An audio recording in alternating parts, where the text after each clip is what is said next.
정체성에 대해서 질의를 한 지 오늘로 37일째입니다. 저는 지난 3월 22일 날 군수대 앞에서 삭발을 하고 대통령 앞으로 대통령 당신의 진정한 정체성에 대해서 물었던 것입니다.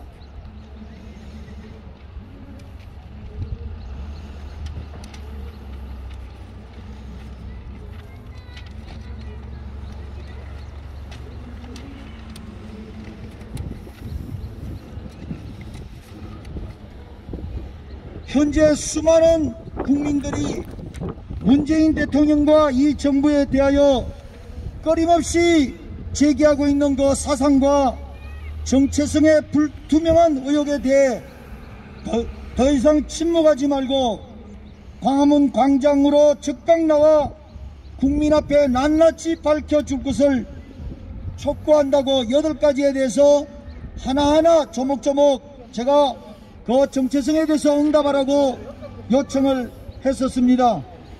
그러나 오늘까지 어떠한 응답도 오지 않고 있습니다. 소통수석 앞으로 3번, 정무수석 앞으로 1번 응답이 없습니다. 그래서 오늘 저는 대통령 비서실장 앞으로 이 모든 청원서를 오늘도 제출하고 청와대 앞에 제출하고 응답을 기다릴 것입니다. 며칠간 지내오면서 참 기가 막힌 사실을 봅니다. 제가 2007년 대통령 선거 시 충정의 마음을 담아서 더불어민주당 평화통일전략위원회 부위원장으로서 제가 참모로서 열심히 뛰었던 것은 문재인 당신을 대통령으로 만들었던 것은 오늘과 같이 국민들로부터 종북 주사파 일당이라고 하는 의심을 받는 그런 소위 말하면 빨갱이 대통령을 저는 찍은 적이 없습니다. 그렇기 때문에 제가 문재인 대통령 당신에게 사상 정체성에 대해 응답하라고 요청을 한 지 지금 건 40여일 동안 이렇게 외치고 있는데 아무런 응답도 주지 않고 있습니다. 점점 의혹은 더 커져가고 있어서 정말로 답답함을 넘어서 불안하기까지 하고 정말 안절부절입니다. 풍전등화 위기입니다. 엊그제 4월 3일 4.3 사건 제주도에 가서는 일국의 대통령이 여기에 많은 나와있는 15만 경찰 여러분 4.3 사건에 그 폭도 주역인 그 폭도들을 오히려 애국자로 지칭하고 그때 목숨을 바쳐 그 폭도들을 진압했던 287명이 경찰들이 목숨을 잃었는데 그들을 폭도로 규정해서 경찰청장으로 하여금 사과를 하라고 요청을 했던 것입니다. 이게 지금 우리 대한민국입니다. 지금 경찰 여러분, 여러분이 폭도입니까? 경찰 여러분이 폭도입니까? 목숨을 바쳐 나라를 지켰던 대한민국 경찰이 어떻게 해서 폭도입니까?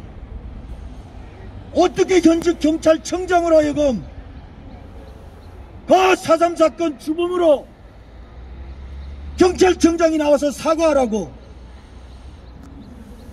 이 나라가 도대체 어디까지 가야 합니까? 의혹은 점점 커져갑니다. 그동안 조국 대한민국의 역사가 전부 둔갑이 되고 있습니다. 오늘 저는 여기에 귀한 목사님 한 분을 저하고 같이 오는 중에 너무 답답한 현실을 우리 목사님과 함께 얘기를 좀 나눠보겠습니다. 목사님 잠깐 나오시죠. 여기 목사님은 1948년도 이 4.3 사건이 난 이후에 여순 반란 사건이 있었을 때에 그 공산당 폭도들이 당신의 아들을 처참하게 죽였습니다.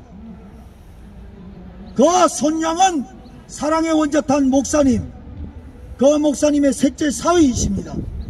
지금 오늘 여기 목사님께서 여순 반란 사건도 전부 역사가 지금 뒤집어지고 있는데 이 이야기를 저와 여러분이 함께 들어보시기 바랍니다. 그리고 분노하시기 바랍니다.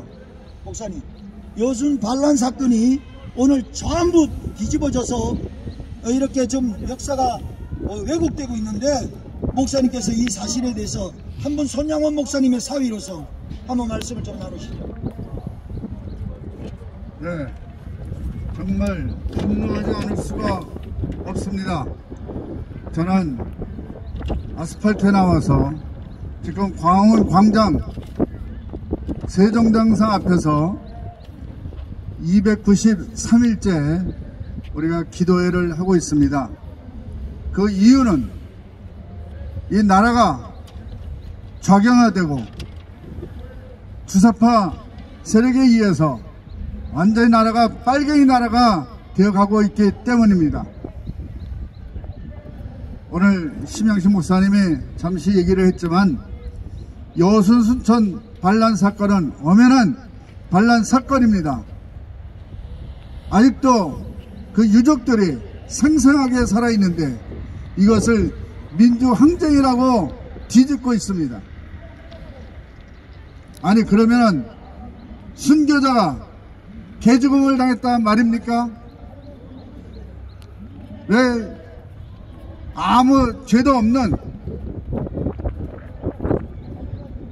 빨갱이들에 의해서 좌익 세력에 의해서 아들 둘을 순교 당한 것입니다. 그러나 그럼에도 불구하고 손양원 목사님은 그 영혼이 불쌍해서 그대로 두면은 사형받고 지옥에 갈 것이기 때문에 그 영혼을 건지기 위해서 내 아들은 이미 죽었으니 죽어서 천국 갔기 때문에 이제 저 아들 살려서 내 아들 삼겠다 그래서 양아들로 삼은 것입니다. 여러분 이런 고귀한 정말 숭고한 사랑이 지금 이 나라에서는 뒤집어지고 있는 것입니다. 한국교회사에 엄연히 순교자가 되어 있는 손동인을 폭도들에 의해서 무참히 짓밟혀서 순교자가 되었건을 예수 믿지 않는다는 이유로 순교를 당했건을 이제 지금 여순순천 반란 사건이 민주항쟁이라고 하면은 여러분 이것이 어떻게 되는 것입니까? 한국 교회사에도 엄연히 얼마나 그만큼 이때까지 이것이 알려져 오지 않았습니까? 여러분 이것을 다 뒤집으려고 하는데 우리 한국 교회는 가만히 있겠습니까? 가만히 있습니까?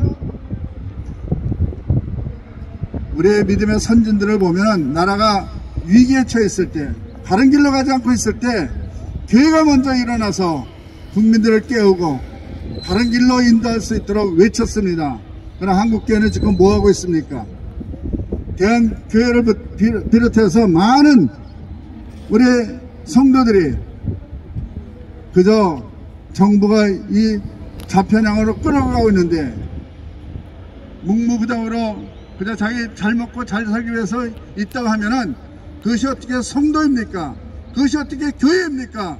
분노하고 일어나지 않는다면은 당신들은 반드시 하나님 앞에 심판받게 될 것입니다. 분노하고 깨어 일어나야 됩니다. 나라가 뒤집어지고 있습니다. 이게 나라입니까? 여러분 여순 반란 사건은 소위 우리가 얘기하는 빨갱이들이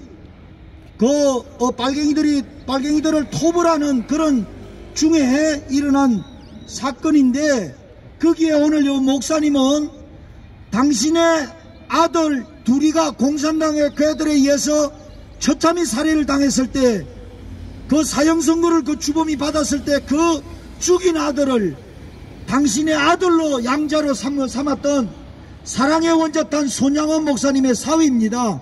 셋째 사위이신데 지금 그 여순 반란 사건을 일으킨 폭도들을 오히려 민주항쟁의 민주인사라고 둔갑을 시키고, 그렇게 하면 반대로 그 폭도들에게 저항했던 서희 애국 순교하신 이런 목사님과 더불어 많은 민주인사들은 폭도가 되는 것입니다.